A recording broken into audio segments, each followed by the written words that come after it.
All right. Well, welcome everybody. So I figured we'd pick up where we left off. So I know some of you weren't here last week, but we talked about some pretty tough stuff last week, all about slavery and rape and whether or not the Bible supports those subjects. So we're just gonna, end it on a high note with human sacrifice. So if you want to know more about what we went over last week, the video is there. So if you want to go onto our little Facebook group, just feel free to watch it there. But what is so let's just try to answer this question. So does the Bible support human sacrifice? What's that? What do you think? Gut instincts? What do you think? No.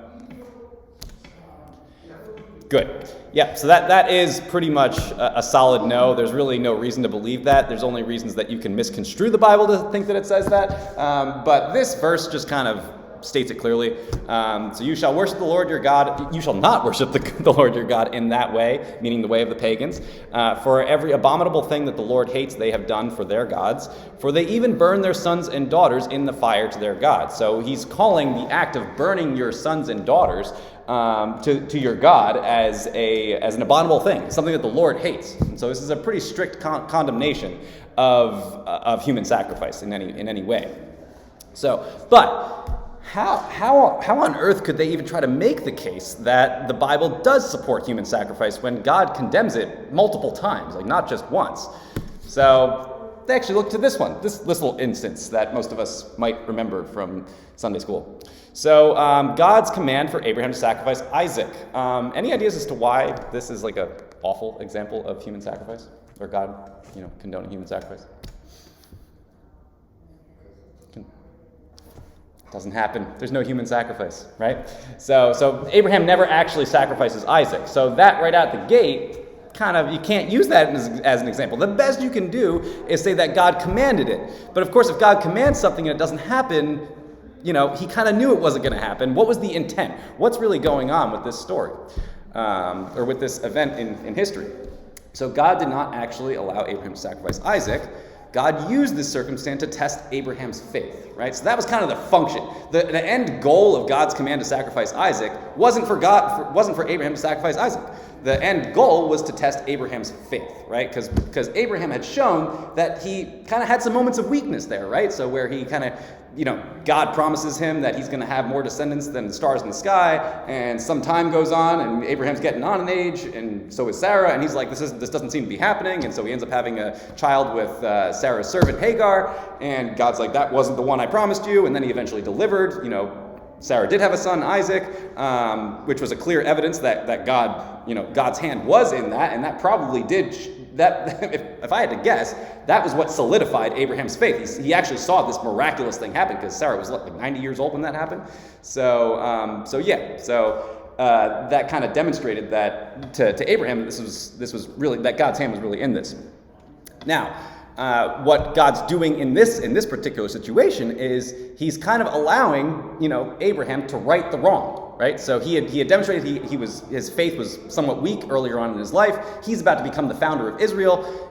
We got to make sure that your faith is rock solid at this point. So he commands him that you're going to sacrifice Isaac, his only means to have descendants, right? He only has one son. This is Isaac. And, he and his servants go down to the bottom of Mount Moriah, and then, he tells the servants that, Isaac and I will return. They go up the mount, and Isaac asks him, he says, Father, where's the lamb? I only see, you have your knife, you have your wood, so that we can do the sacrifice, but I don't see a lamb. And Abraham says, God will provide it. God will provide the ram. And they get up there, and just as Abraham's about to sacrifice Isaac, an angel of the Lord stops him, and it never happens. He gives him a ram that's found in some bushes, and he sacrifices the ram. But what Abraham kind of is showing throughout this process is that his faith was that God was somehow going to allow him to have descendants. His faith was never shaken through this whole process because he told the servants that him and Isaac were going to return. He didn't, you can interpret that like, he was just trying not to say that he was going to sacrifice his son. But I think, there's a way of interpreting that Abraham really did have faith in God, that he was somehow not going to have to sacrifice Isaac. And then, same thing with on the way up, how he, told him that God was going to provide the ram. Same thing. he had faith in God that he was going to provide, some kind of alternative, which God did, and he didn't actually have to sacrifice Isaac. So this is really just kind of the bottom line is that this is just God's way of testing Abraham's faith, not any kind of approval of human sacrifice. I still think, though, and this is something that I often asked myself, and I'm good with God testing Abraham's faith by choosing Isaac, because Isaac is the most important thing. Mm-hmm. Saying, am I more important to you, or is your kid more important? Right. But I do think, coming from the non-believer's perspective, right? This is something I struggle with too. Like, Abraham knows that God doesn't want his people to be sacrificing their children. It always seems like a very strange test of faith to me. Like, why? And it's kind of a rhetorical question, but like, why child sacrifice? Yeah. Why was that the test? And there's no real good answer to that. I know that, but it's just one of those questions that remains. Yeah. You know what I mean? Yeah, I don't know if I don't know if I have a good answer as to like why God would use that. I don't know if anyone really does, but that's okay. And yeah. I've worked it out in my mind to be, like I said, Abraham loves his son so much and would do anything for his child, this long-awaited child. Do you really trust? Like, I understand. Like, do you really trust me with the most important thing in your life? Yeah. And like that's how I walk away from this. But it is very strange. This guy has openly spoken numerous times about child sacrifice is wrong. Right. I also have to think Abraham was like, seriously? Yeah, I guess all of that would have post-dated, Moses, right? So Abraham wouldn't have known about that necessarily. But obviously, God's heart hadn't changed. It's not like God was telling Moses something that would have been inconsistent with. Because he didn't allow it to happen. Right. Well, So. I'm sitting here thinking, like, how did you know it was God speaking to him? Like, today, somebody says, oh, God told me to kill my child. Right. You would say, well, the Bible says no. Right. That it wasn't God. It wasn't God. Right. So then you're telling this, you're reading this story about, they said, no, I mean, the Bible doesn't exist, but in the laws it says no to what you said. How did he know it was God? Yeah. Well, I do think that it wasn't just like, quiet or like, I think it was very overt. God spoke differently, more audibly. Well, that's what I have to, like, that's how I reconcile it in my head. Because like, for example, like with Noah, I want you to build this boat, and I want you to build it this big by this big by this big by this big. Like, you don't kind of get that still quiet voice that goes, oh, it should be 47 feet tall. Got it. Right. Like, I think it had to be more audible. Yeah. Than it is for us. Right? I think that's how it's portrayed. That's the grace because I don't know, but like they didn't have this, so it had to be true, audible. Sure. Yeah, people do make that case. Ever since we actually have God's word in written form, we haven't really needed even prophets in that way. So, but yeah. Sort of validate that an angel came and was like, "Whoa, we're not doing this." Whereas if that wouldn't have happened, somebody would have been like, "Well, what if he actually went through with it? What if he was only relying on his faith and went through with it? What if he failed the test?" If he failed the test by going through, wait, what do you mean? Going through with killing his son. Killing Isaac. But God was like, I'm going to make it crystal clear. Yes. That up until the 11th hour, right, I'll let you go that far as a test. But right. Then it's going to be crystal clear that no. Yes. There's no, well, maybe not. There's no debating it. Right. It's so it was very a much more, like you say, audible, but like a very clear, this is right, this is wrong. Right. This is what to do. Right. Yes. It was a visible angel. So. Like at that point, the angel shows up. You're seeing it, you're hearing it. True. Yeah. And that really does show that it was God's plan the whole time not to allow him to go through that. But it is an interesting question to ponder. Why would he even ask it? And I think, we can actually look at that even in our own life when God seems to do or allow for evil things, when he allows our children to die, when he allows for things like, why would you do this? And it's, I think this is kind of like, we have to kind of have Abraham's trust that God's, even like in the case of our child dying, that we have to trust him that he's doing what's right, and that it's, there is something that we don't understand, that God does understand in some way. So, yeah, but anyway, I hadn't really planned that. This was just kind of going off of what Carolyn was asking, but yeah, any other questions on this one? And just how it's not a good example of human sacrifice. If we're going to use an instance that demonstrates that God approves of human sacrifice, this is really not a good example of that because human sacrifice never takes place. And there is a different end. The end of it was to test Abraham's faith. So let's move on to some other ones. So there's these ones, right? So we have child sacrifices of kings. We have King Ahaz burning his son as an offering, which is in 2 Kings 16:3. Then we have King Manasseh also sacrificing his son in 2 Kings 21:6. Sounds like 2 Kings was just an awful book in terms of kings doing terrible things. Or actually, do I want that? So why are these not good examples of God kind of approving of human sacrifice? Any ideas?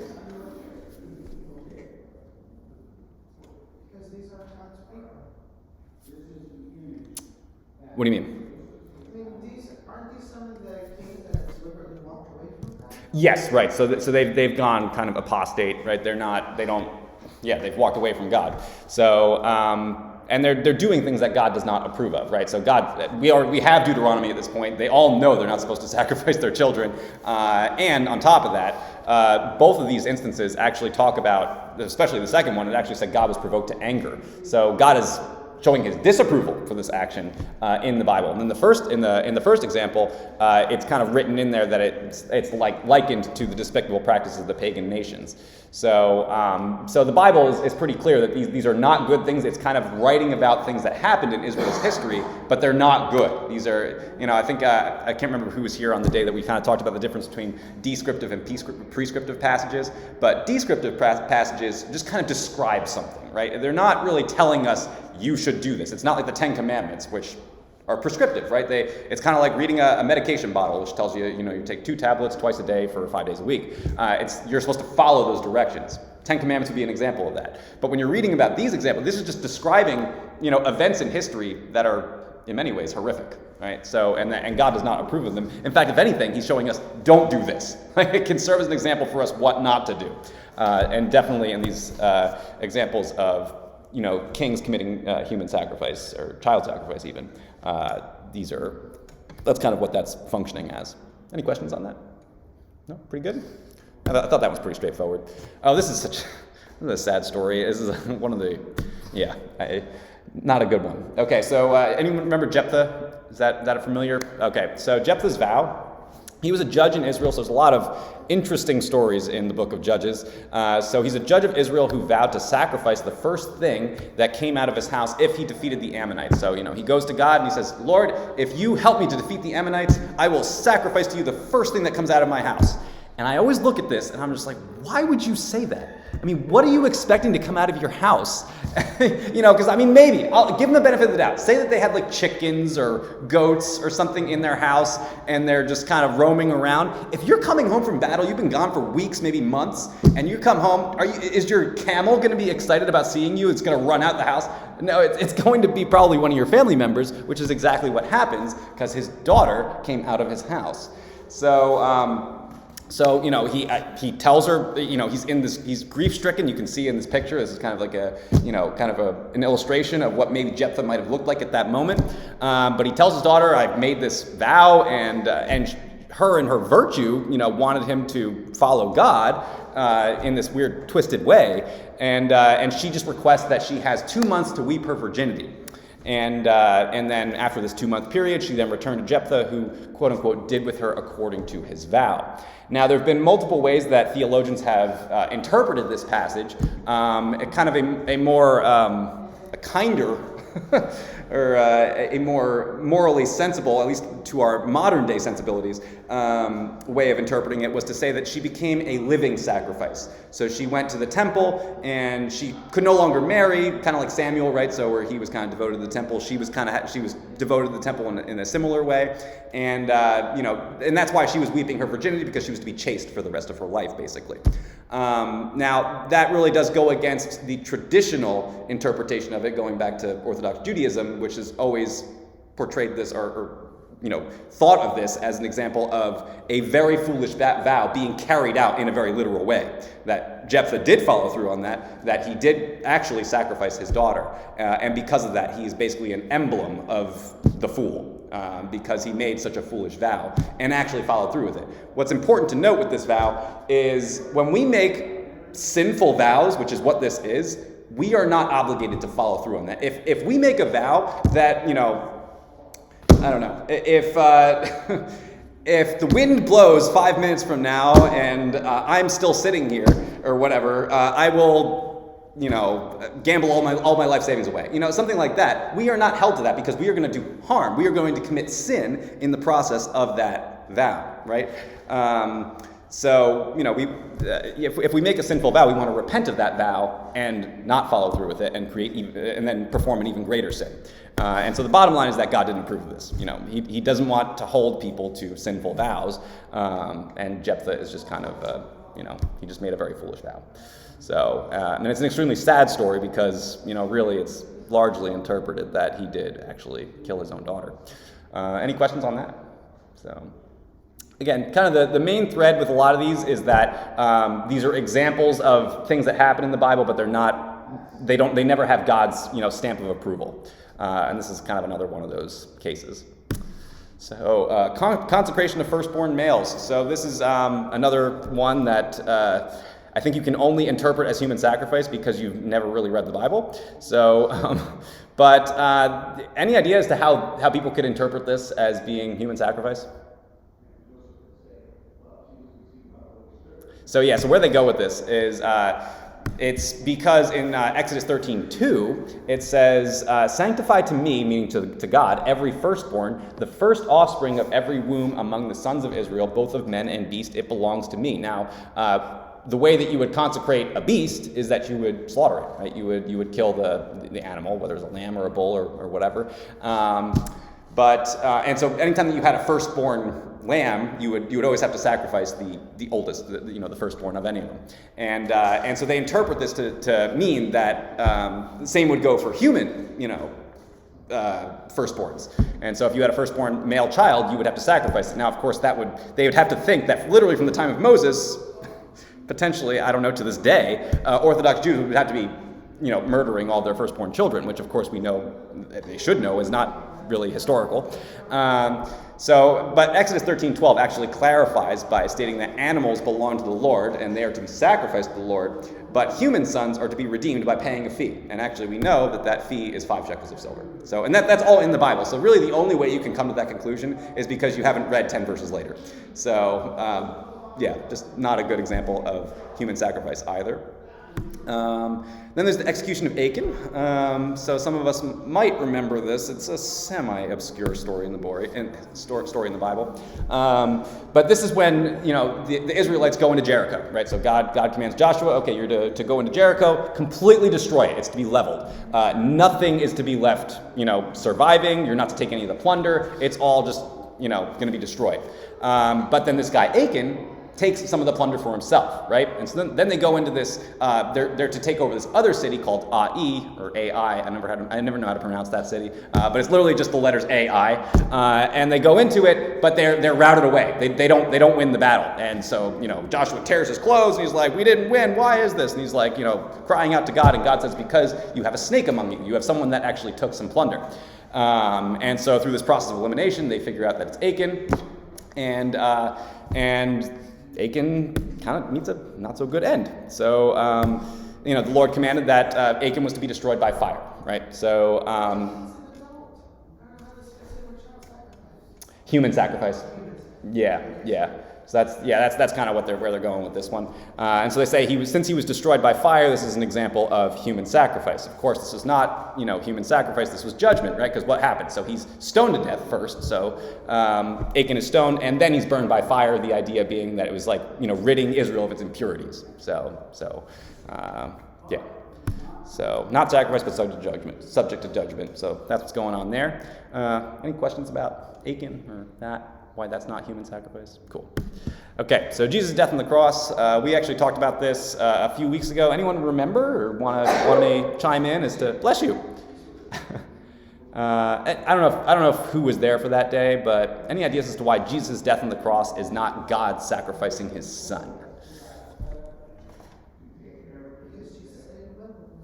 What's that? Jesus did it willingly. He did do it willingly. So if one of our children here said that they would die willingly, would that make it okay? Right. Who is Jesus? What'd you say? God. Who is the Father? God.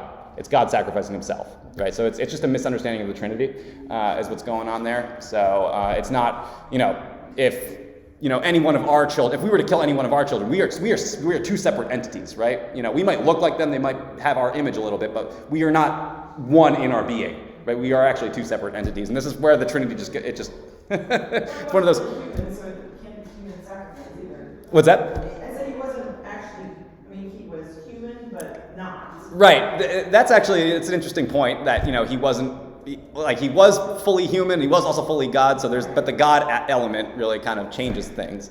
So it was, just kind of a simple way of saying it is that it was God sacrificing himself without getting into a whole, heady discussion about what the Trinity is, because it always goes down that road if we start trying to contemplate that, because it really is something that I think humans just have I know I have a very difficult time understanding exactly what the Trinity is, so...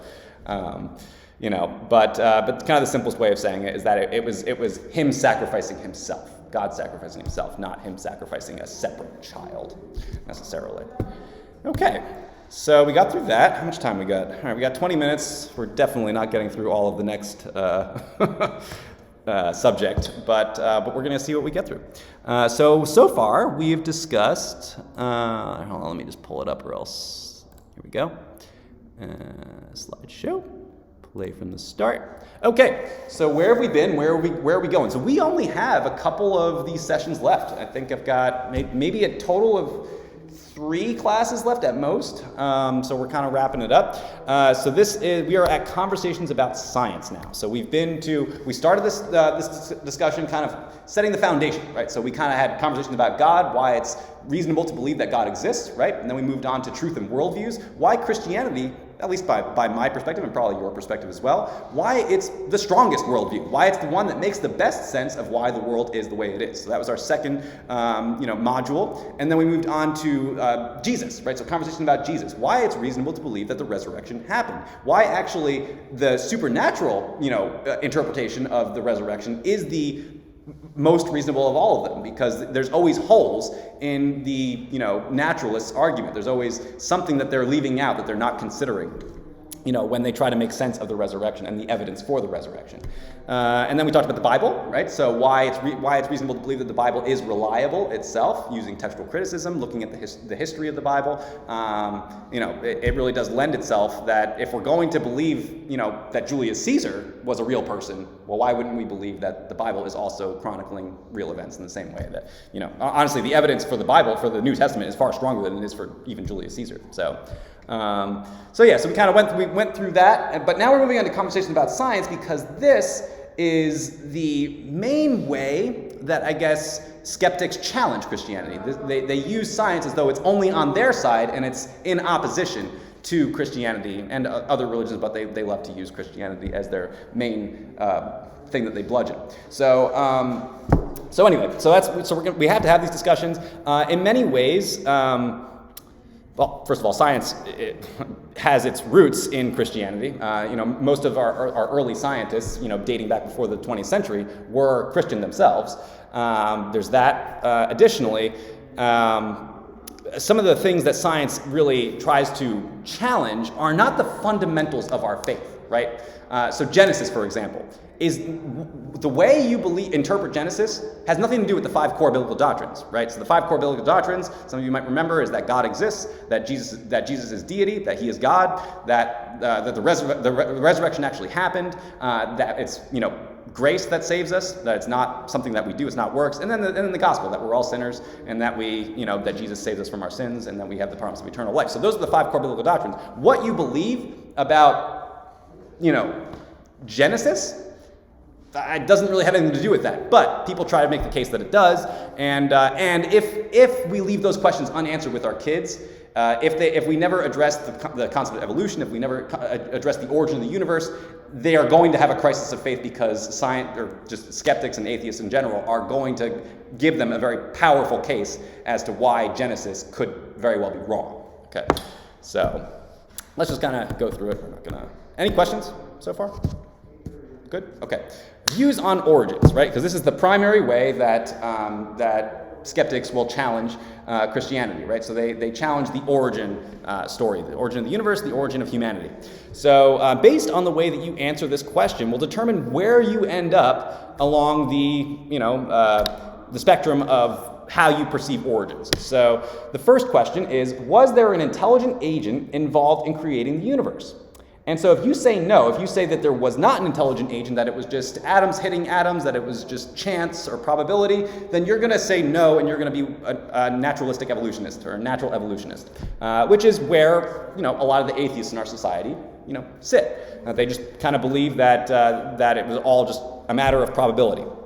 Now, if you say yes to that, and you say that there was an intelligent agent, then you're going to move on to the next question, which is the intelligent agent the God of the Bible?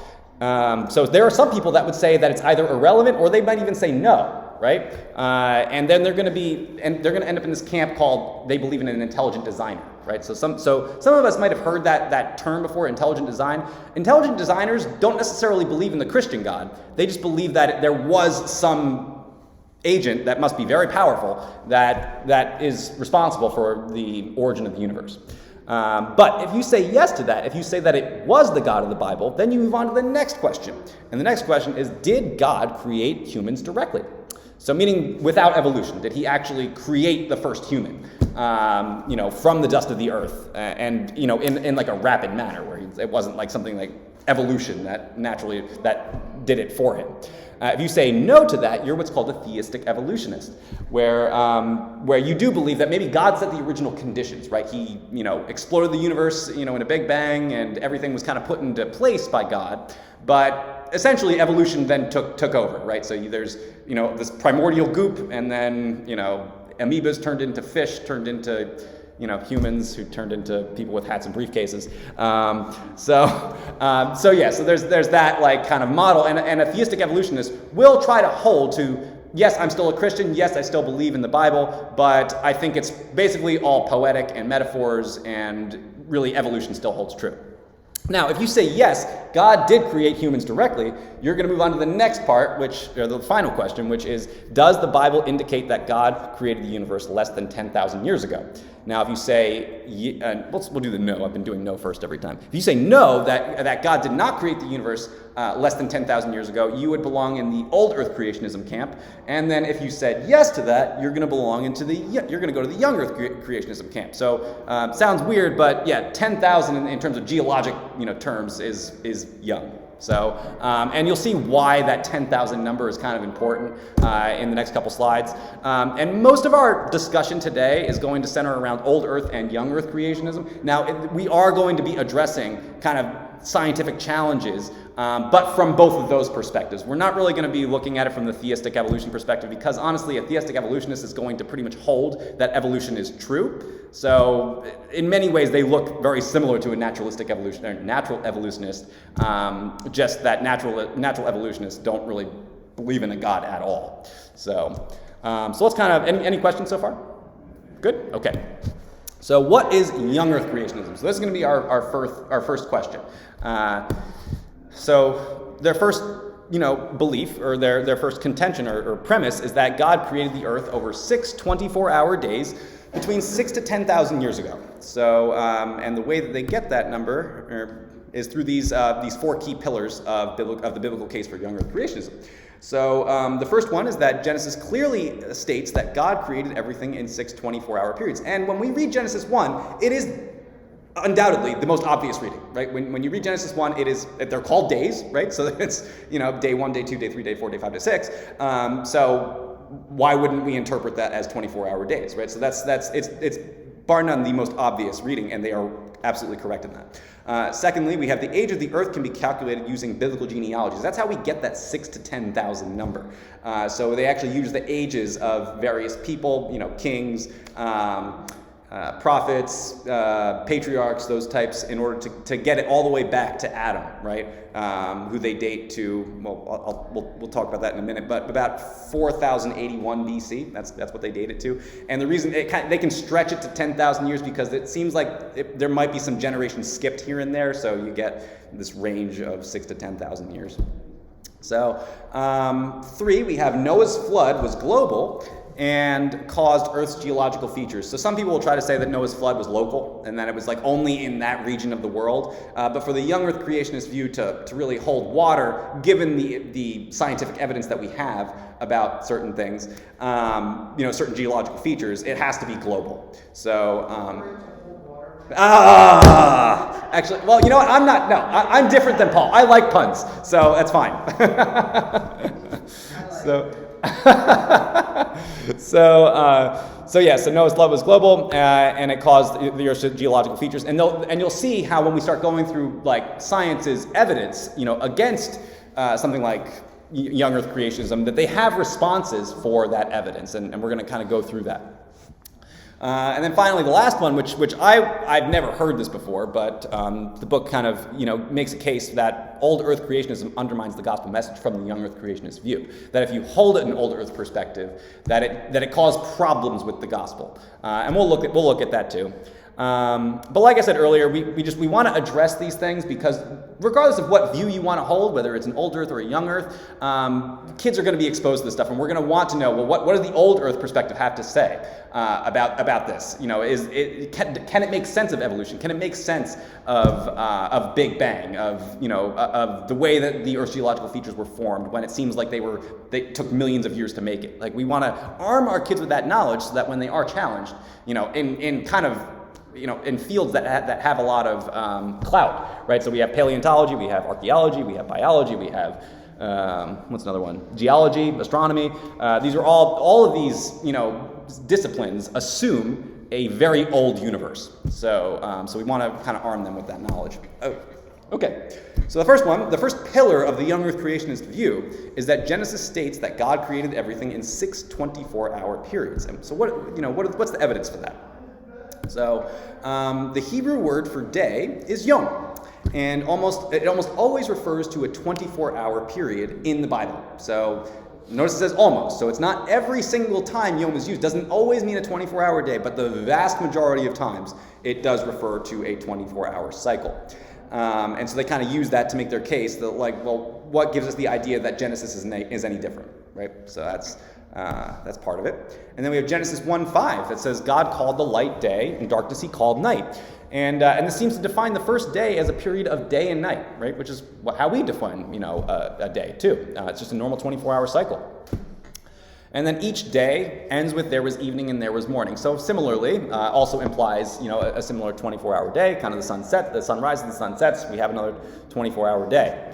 And then secondly, kind of something to tag on to this is kind of more of a heady thing, but whenever a cardinal or an ordinal day is used, it always refers to a 24-hour cycle. And what that means, so cardinal day is like day 1, and then ordinal day is like first day, second day, third day. It's just kind of different ways of phrasing the type of day it is. But anytime that kind of phrasing is used in the Bible, it always refers to a 24-hour cycle. Now, that doesn't mean that Genesis can't be the exception, right? Maybe Genesis is the exception, and they're not actually 24-hour days. But Young Earth Creationists will say that, if it always refers to the 24-hour cycle, why would this be any different?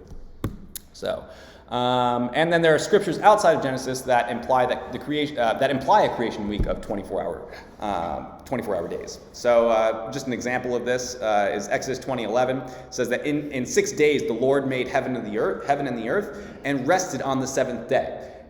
being the normal Sabbath on Saturday, right? So Saturday, the Sabbath day, is a 24-hour cycle. It's a 24-hour day.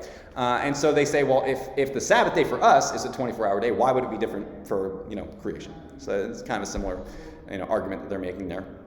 And then Mark 10:6, this is kind of a slightly different angle towards trying to show that that a young Earth creationist view is more, using kind of biblical evidence to give for a young Earth creationist view. It says, from the beginning of creation, God made them male and female.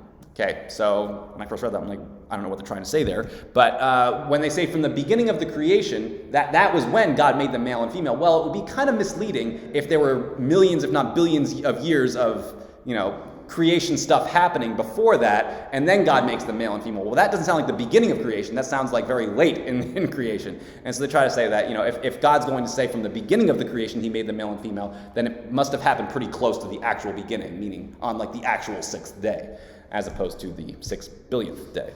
So, so I think that pretty much covers it. Any questions on any of that? That kind of makes sense, sort of? Okay. Cool. So the Earth's age can be calculated using biblical genealogy. So this is a lot of fun. So how do they get certain dates? So we have step one. So we have the dating of the Exodus, right? And they use a combination of archaeological evidence and biblical genealogies in order to date it to 1446 BC. And so what we have is we have kind of an anchor date, which is 852 BC, which is the death of King Ahab, which there's archaeological evidence that shows that's the date that happened.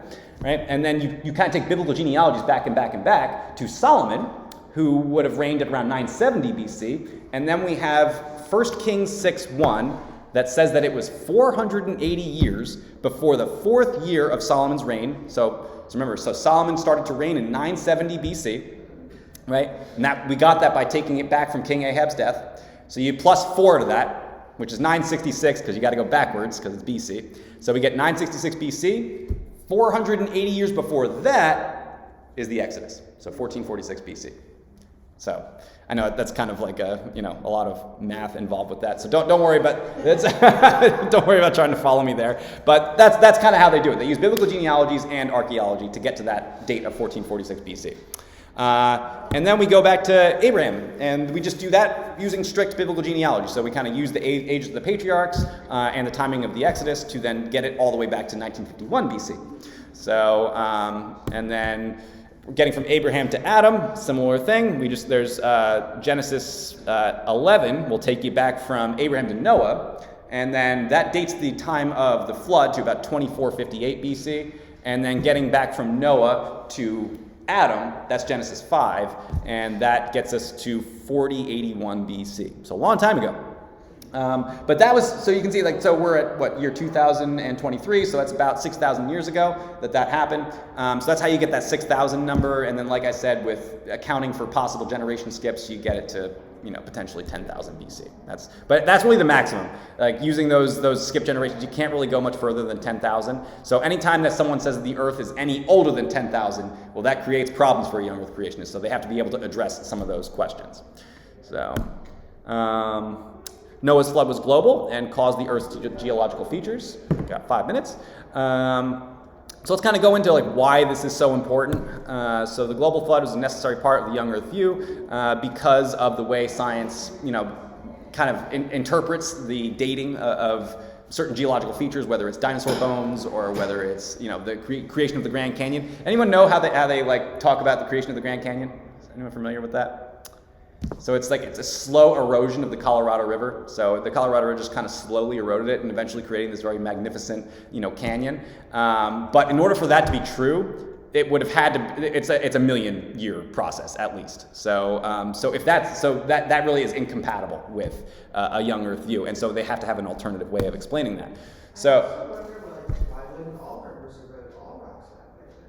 What's that? Shouldn't all rivers erode all rocks at that rate? If they're all a million years old? Yeah, that would just be one example, right?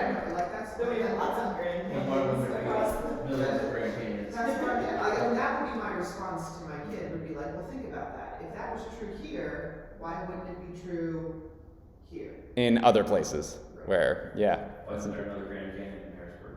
That's Why is this what happened? right, yeah. That's a good point. I like it. There's a show on Netflix, I think it's on Netflix, that I just started watching and I fell asleep 20 minutes in it, like 10 o'clock at night. Okay. But they were starting to talk about, I think it was called Is Genesis Really History or something like that. Uh-huh. And I think it's from more of a Christian standpoint. It is. They're talking about, That view. they're in the Grand Canyon talking about like the rock layers and how that happened. Right, because I think there are like striations like in the rock too that they try to use to define like how old or how long it took for that to get there. Yeah. But I need to start it over, not at 10 o'clock at night. yeah. Oh, I know. Interesting, but Yeah, that would be game over for me too, man. I can't stay awake that late. Yeah. No, that wouldn't work. But anytime someone tries to. What is that? the girls were in bed. You're always supposed to be watching Christmas movies. We've watched the Grinch 3 or 4 times, so. So you're good. You did your dues.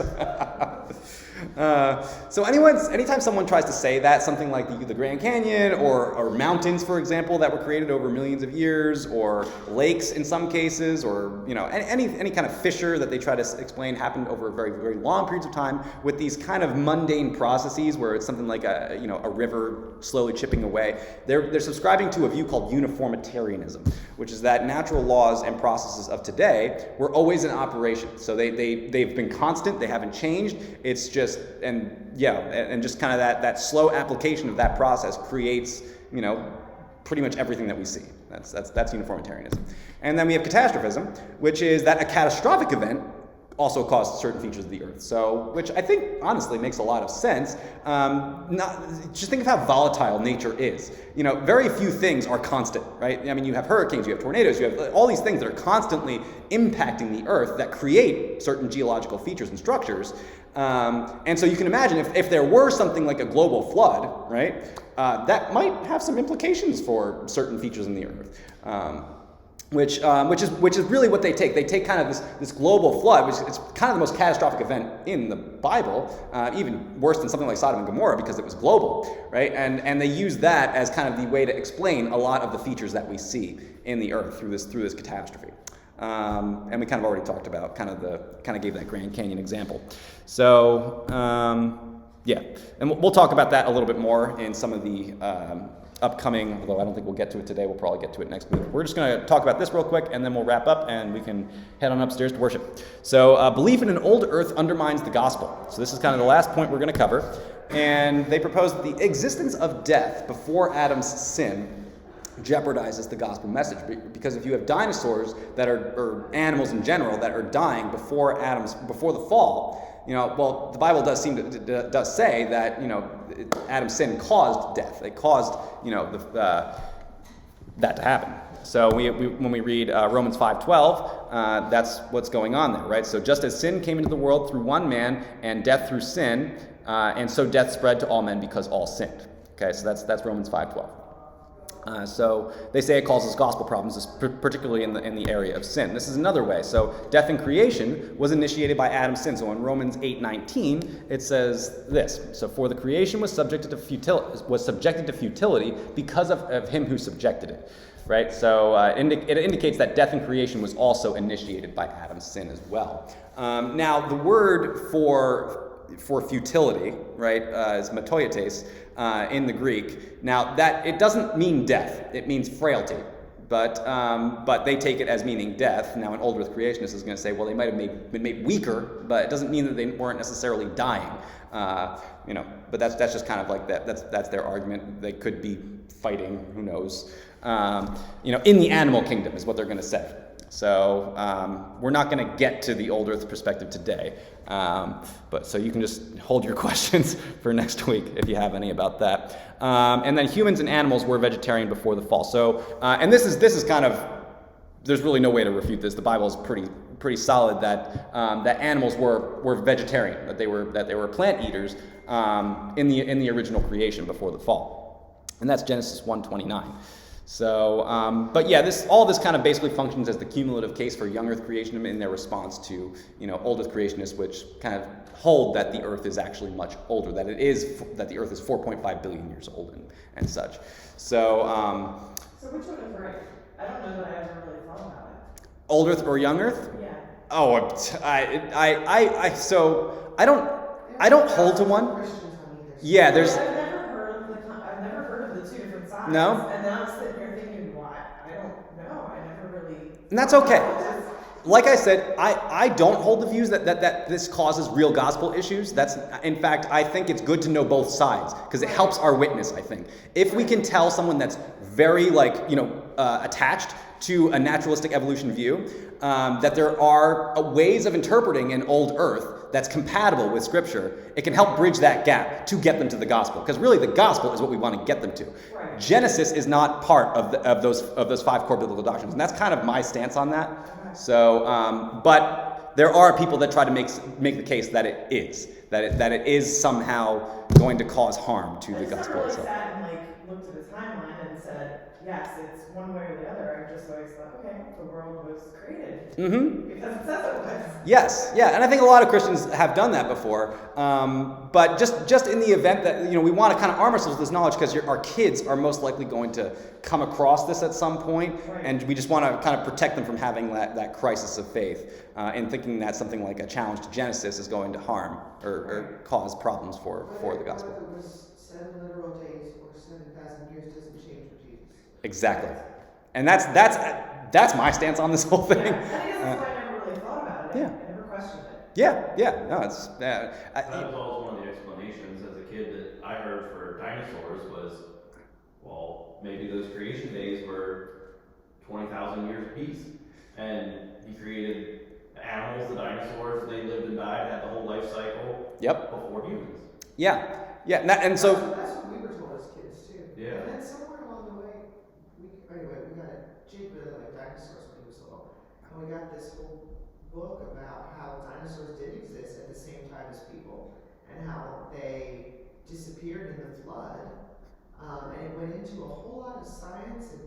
I guess that's what I And I always was just, assumed. it was just, I that was makes kind of sense. dumbfounded by it. I was like, never thought about that before. So yeah, so what Josh was talking about, that was an old earther that kind of gave him the old earth perspective, and then you kind of came across it. It wasn't until I was, Jake was 5 or 6 and asking questions that I was like, oh, look, there's another perspective on this. Yeah, creation. It's funny how kids They teach you stuff. They force you to learn stuff. Yeah. So, I have a question kind of not related to this stuff, sir. What is happening for Sunday school the next 2 weeks? Isn't there a birthday party? So next week is going to be. The kids have a play Okay, next what week is the too. play next week? So there's no children's church next week. There's still Sunday The school. kids go to Sunday, they're not practicing during. To my knowledge, no, because they're doing the dress rehearsal on Saturday. I can talk to Allie to. I was just wanted to make sure that I knew what was happening and where to make sure everybody showed up at the right time. Well, are they having the Jesus' birthday party? That's going to be Eve, Christmas Eve, right? Okay. Oh, that's So right. regular Sunday school next week Yeah, and not yeah. on the 24th. What's that? Regular Sunday school next week. Yep. So, That's what I needed to know. cool. We're good. You got it. All right. Well, why don't we head up to church? Because, that's actually about normal time that I let you guys out, 10:05. So.